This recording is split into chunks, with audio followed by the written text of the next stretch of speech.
House Democrats voted in favor of offering stimulus payments to unauthorized immigrants Friday night, prevailing over Republican efforts to strike the provision from the latest $3 trillion coronavirus relief bill.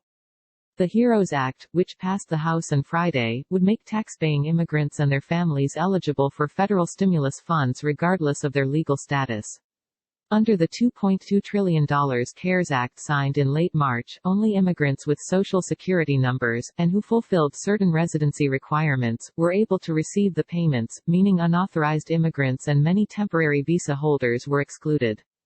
Republicans are not convinced that another aid package is warranted after the CARES Act, with Senate Majority Leader Mitch McConnell saying he hasn't yet felt the urgency of acting immediately on further legislation.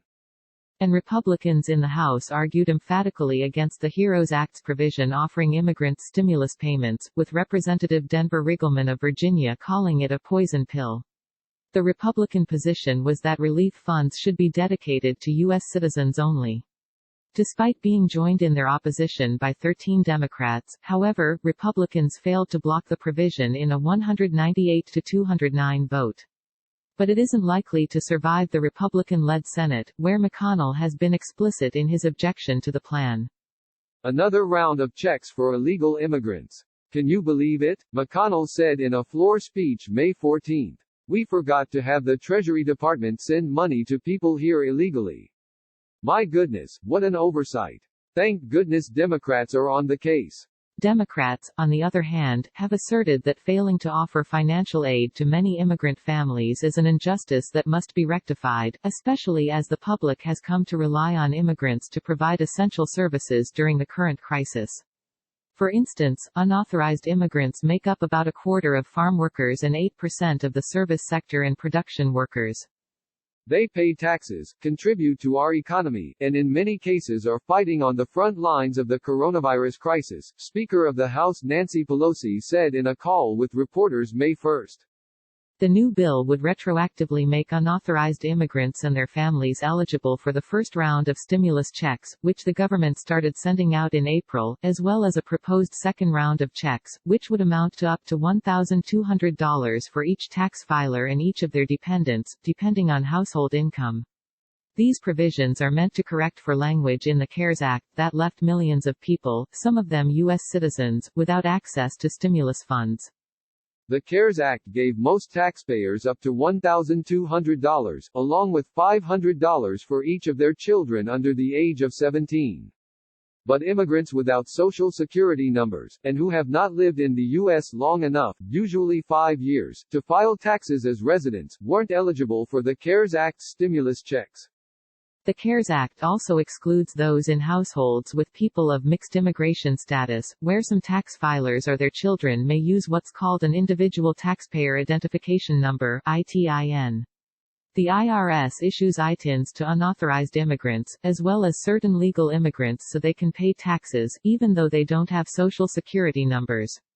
If anyone in the household uses an ITIN, either a spouse or a dependent child, no one in the household qualifies for the stimulus checks unless one spouse served in the military in 2019.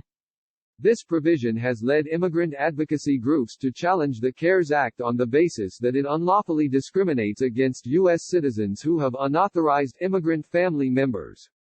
The refusal to distribute this benefit to U.S. citizen children undermines the CARES Act's goals of providing assistance to Americans in need, frustrates the Act's efforts to jumpstart the economy, and punishes citizen children for their parent status, punishment that is particularly nonsensical given that undocumented immigrants, collectively, pay billions of dollars each year in taxes. Mary McCord, legal director of Georgetown Law's Institute for Constitutional Advocacy and Protection, said in a statement.